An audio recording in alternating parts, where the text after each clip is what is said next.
Welcome friends to a new session on curriculum organization.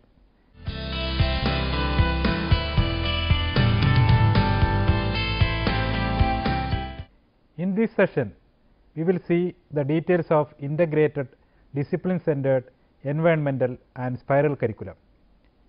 Integrated curriculum. Knowledge is a whole and there are no compartments in our mind for receiving separate knowledge as various subjects. An integrated program discourages making of compartments and through correlation attempts to build up a unified curriculum, which is one of the marks of successful school program. The integrated approach helps pupils to obtain a logical view of science by establishing numerous links between the various branches of science.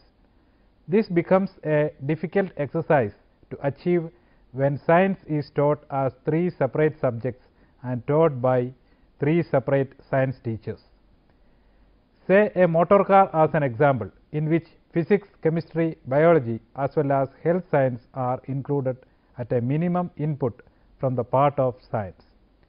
Most of the applications and social implications of science involves different branches of science. Teaching 3 separate subjects may require for too much school time. Most schools allocated 6 periods a week. There is a saving of 2 periods per week when we use integrated science instead of the present practice. The integrated approach for teaching science is widely used in elementary level.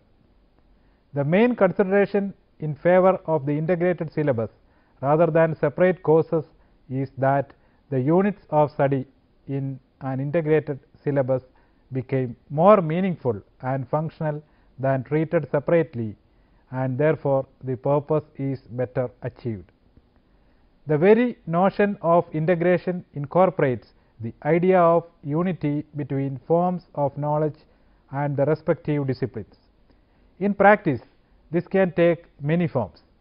Those who consider astronomy, biology, chemistry, geography and physics as distinct disciplines consider a general science course a step in the direction of integration. Take the example of a plain cake versus a layer cake to signify different levels of integration. The layer cake means each of the sciences maintains an identity in a general science course, while the plain cake is more problem based, with the various sciences contributing to the solution of the problem. The proponents argue that the layer cake is more of an interdisciplinary approach to curriculum because the boundaries among the disciplines are maintained.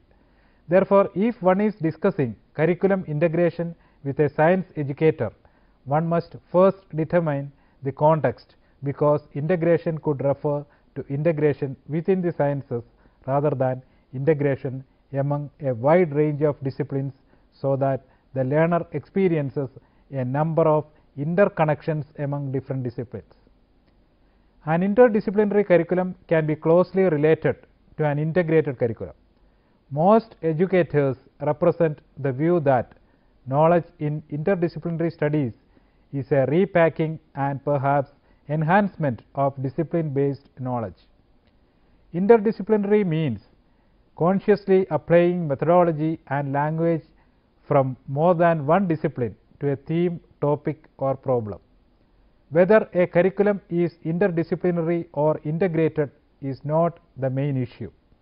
Rather, the focus should be on designing a curriculum that is relevant, based on standards and meaningful for students.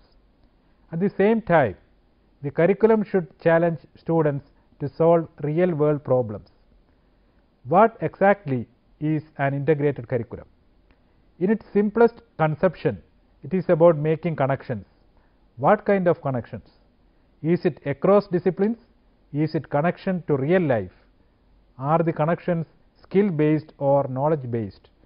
These are few basic questions on integration. Defining integrated curriculum has been a topic of discussion since the beginning of the 20th century. Over the last 100 years, theorists offered 3 basic categories for interdisciplinary work. They defined the categories similarly, although the categories often had different names. Integration seemed to be a matter of degree and method. Correlation may be as slight as causal attention to related materials in other subject areas. It is a bit more intense when teachers plan it to make the materials of one subject interpret the problems or topics of another subject. Fusion designates the combination of two subjects, usually under the same instructor or a team of instructors. Integration, then termed as the unification of all subjects and experiences. There are three approaches to integration: multidisciplinary, interdisciplinary, and transdisciplinary. The definitions of these categories emerge from the personal experience of the experts who worked for a long time in this field. We can see that people seem to approach integrating curriculum from three fundamentally different starting points.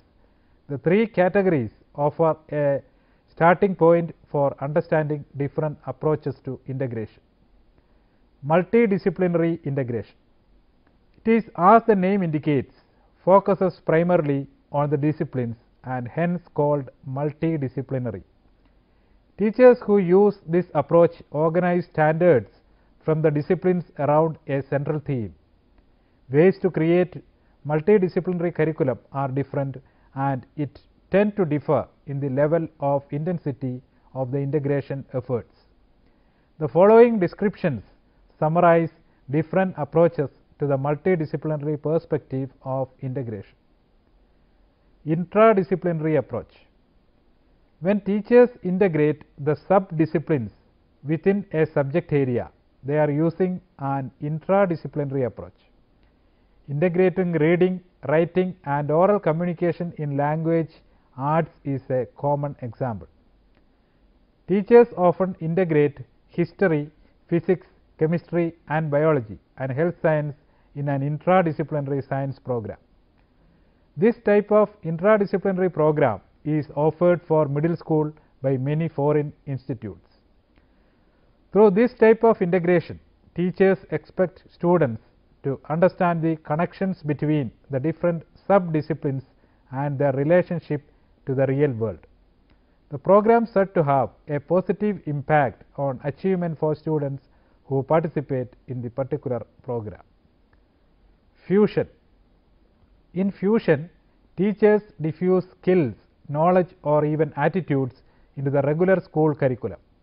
In some schools, for example, students learn respect for the environment in every subject area. This is an example for an approach meant for fusing principles of environment in the curriculum. Likewise, many institutions start principles of peace in their curriculum. There are institutions which diffuse Sanskrit in their entire curriculum. Say, for example, if we want to fuse peace, then the students begin each week promising to be peaceful, respectful, and responsible. They follow a list of responsibilities and learn about peace in their classes. Students analyze positive characteristics of people in stories. In social studies, they learn the importance of cultures of working together. The school records the number of days without a fight as peace days. Teachers write the accumulated number of peace days on the blackboard in every classroom. Teachers wear peace signs and students greet each other with the peace sign. In such a way, we can fuse desired principles in our curriculum. Fusion can involve basic skills. Many schools emphasize positive work habits in each subject area. Educators can fuse technology across the curriculum with computer skills integrated into every subject area. Teachers can demand online submission of assignments in place of written ones. Interdisciplinary integration. In interdisciplinary approach to integration, teachers organize the curriculum around common learning across disciplines. They identified the common learning embedded in the disciplines to emphasize interdisciplinary skills and concepts. The disciplines are identifiable but they assume less importance than in the multidisciplinary approach. They are learning the interdisciplinary skill of communication, thinking and writing in a structured and logical way. The teacher also focuses on big ideas in the concept of conservation of environment. These concepts transfer to other lessons beyond environment to energy sources, water, waste management, etc. Thus, the lesson develops a higher level of thinking than if students simply focused on a particular lesson. Transdisciplinary integration. In this approach to integration, teachers organize curriculum around student questions and concerns. Students develop life skills as they apply interdisciplinary and disciplinary skills in a real life context. There are two routes leading to transdisciplinary integration: project-based learning and negotiating the curriculum. Multidisciplinary integration might remain somewhat distinct because the procedures of the disciplines are dominant over the others. Even intradisciplinary projects should include math and literature or media to be rich and vibrant. Interdisciplinary approaches offer an excellent fit for standards when educators approach them through a backward design process. Although teachers might organize transdisciplinary curriculum around a real-world context, the reality of covering the standards and grading in distinct subject areas quickly brings them back to the disciplines. Merits of integrated approach. It is according to the needs of the students. Psychologically sound. Socialization is possible. Content in its real life form can be provided. Content is not fragmented. Motivation is intrinsic. Provides for individual differences. Demerits. It is often criticized as inherent lack of definite horizontal structures. It does not provide a framework of categories for a curriculum pattern. It is disorganized. Lack of continuity as it has no sequence. It demands extraordinary competent teachers. Textbooks and other teaching materials generally are not geared to its requirements. The design contradicts the entire academic structure. Now let us pass on to another approach to curriculum: environmental curriculum. Environmental curriculum is based on the multidisciplinary approach.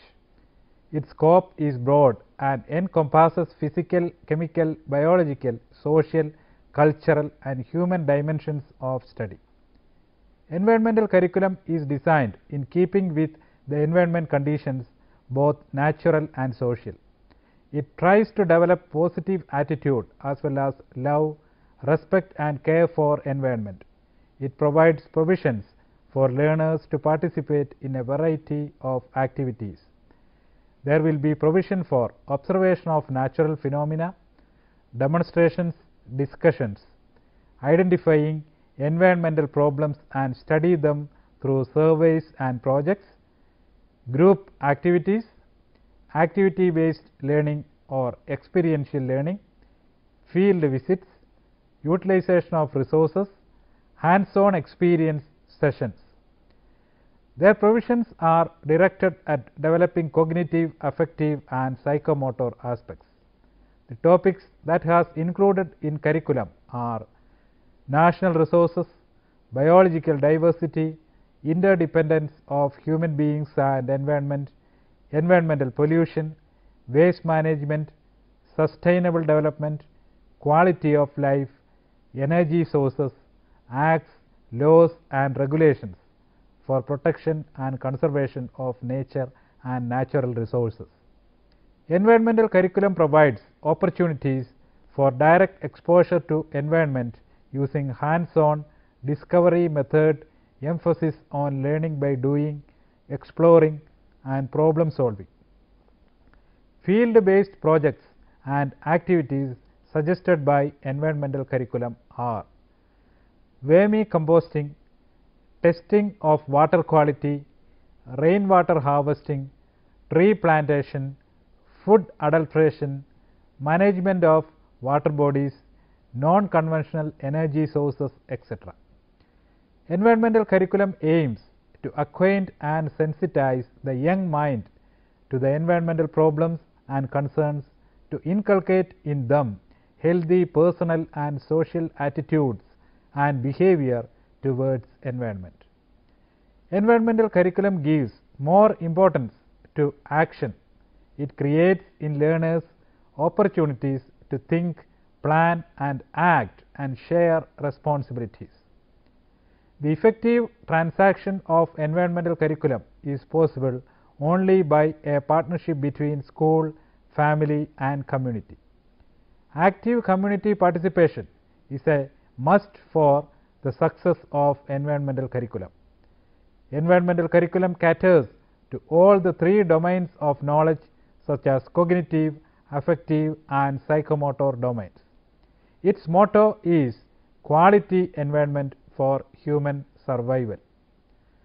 Transactional modalities for environmental curricula: nature visits, nature rambling, case studies, assignment and projects, establishing eco clubs, brainstorming and quizzes, role play and drama, lectures and demonstrations.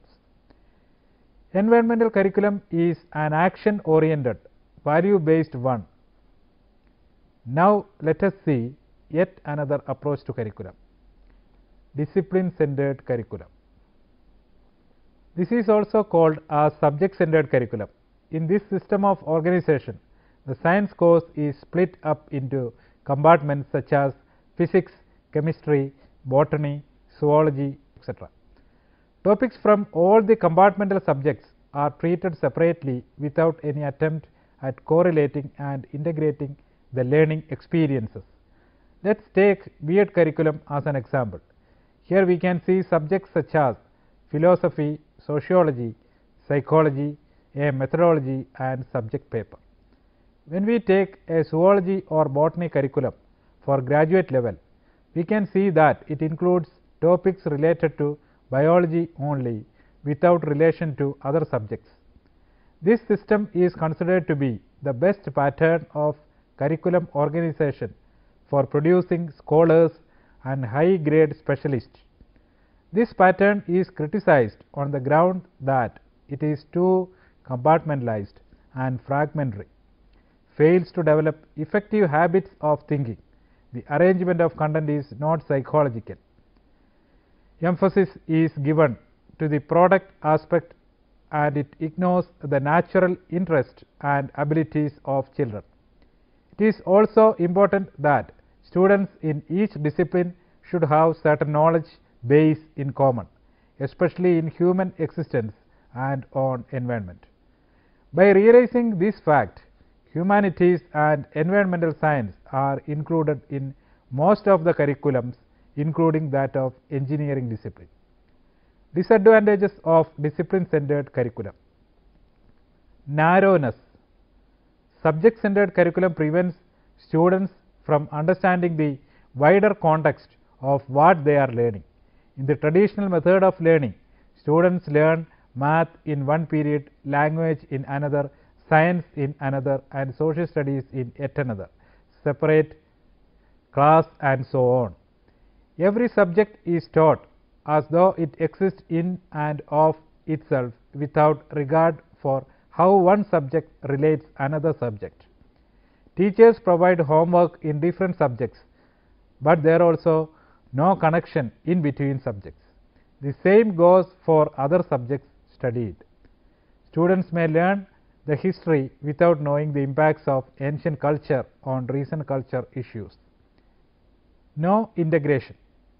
Life is a series of complexly interrelated events and hence interrelation must be there in curriculum also.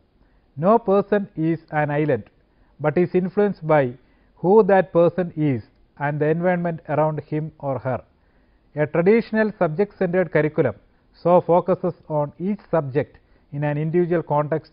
Students do not understand how one subject impacts another subject or how each related together. Learning is fragmented into compartments instead of linking together toward deeper comprehension of subject matter as a whole. Students are not taught to use different aspects of their knowledge in an integrated fashion. Passive.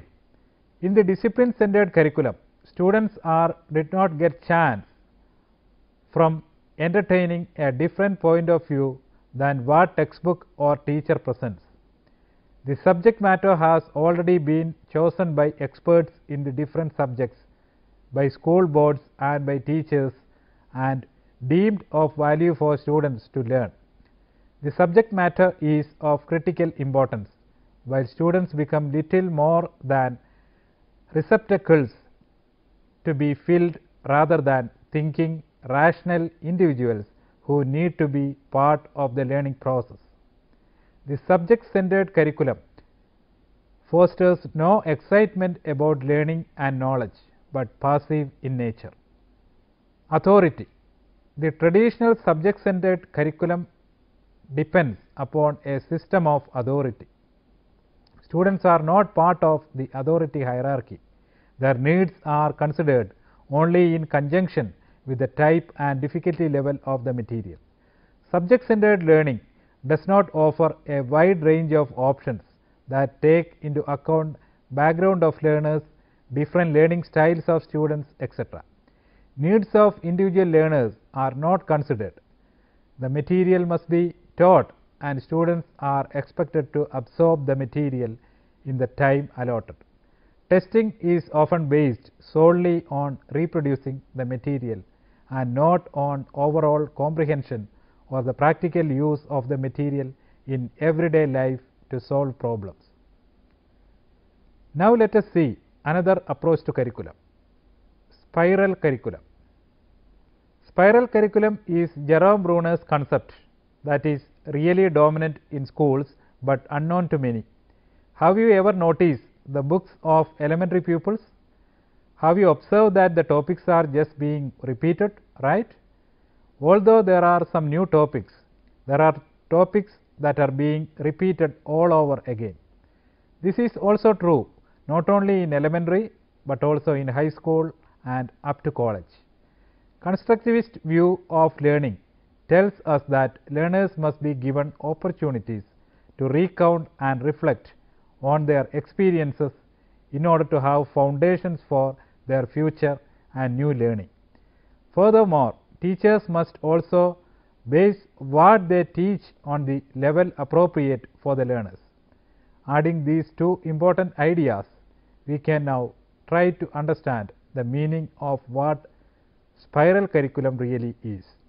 Spiral curriculum is revisiting the curriculum by teaching the same content in different ways depending on students' developmental levels. This signifies why topics are repeated all over again by increasing complexity and difficulty appropriate to the learners. Through these repeating, recounting or revisiting of topics, learners will have a clearer and progressive understanding, thus enhances learning. Spiral curriculum is where a wide number of topics were taught in the early grades. The topics are cycled throughout the years, developing deeper understanding through the latter classes or levels. Spiral curriculum is widely used in United States. Spiral curriculum begins with the assumption that children are not always ready to learn something. Readiness to learn is the core of spiral curriculum. And instead of focusing for relatively long periods of time on some narrow topic, a spiral curriculum tries to expose students to a wide varieties of ideas over and over. A spiral curriculum, by moving in a circular pattern from topic to topic within a field like say math, seeks to catch kids when they first become ready to learn something and pick up the other kids, the ones not ready to learn yet. Later the next time we spiral around to that topic. Why isn't a spiral curriculum a circular curriculum? Because it doesn't stay at the same difficulty level as time goes by or the complexity increases as it proceeds. The main advantage of spiral curriculum is that it provides opportunities for children than single opportunity to master a concept. This is realized by revisiting a concept again and again. This approach will provide so much freedom for teachers also, as they could let children of different mental capacities within the class with a common objective. Let us sum up the ideas that we have discussed during this session. In this session, we have discussed different approaches to curriculum such as integrated curriculum, environmental curriculum, discipline-centered curriculum and spiral curriculum. The integrated approach helps pupils to obtain a logical view of science by establishing numerous links between the various branches of science. There are three approaches to integration: multidisciplinary, interdisciplinary and transdisciplinary. Environmental curriculum is designed in keeping with the environment conditions, both natural and social. It tries to develop positive attitude as well as love, respect and care for environment. Discipline-centered curriculum formed by selecting topics from different subjects and treated separately for a specific level of complexity for a particular level and course. Spiral curriculum is revisiting the curriculum by teaching the same content in different ways depending on students' developmental levels. Here are a few assignments for you to work out. 1. Explain integrated curriculum. 2. Comment on different types of integration. 3. Bring out the significance of environmental curriculum. 4. What is the significance of discipline-centered curriculum? 5. What are the shortcomings of subject-centered curriculum? 6. What is spiral curriculum? What are its advantages? Now let me suggest a few references for your further reading. Taylor, Ralph W. 1969, Basic Principles of Curriculum and Instruction, University of Chicago Press. Ornstein, Alan C. and Hunkins, Francis P. 2012, Curriculum Foundations, Principles and Issues, Pearson, 6th edition. Eisner, E. W. 1994, The Educational Imagination on Design and Evaluation of School Programs, 3rd edition, New York, Macmillan. Colin J. Marsh, 2009, Key Concepts for Understanding Curriculum, 4th edition. Thank you for watching this program. Let's meet again in another episode with another program. Till then, bye.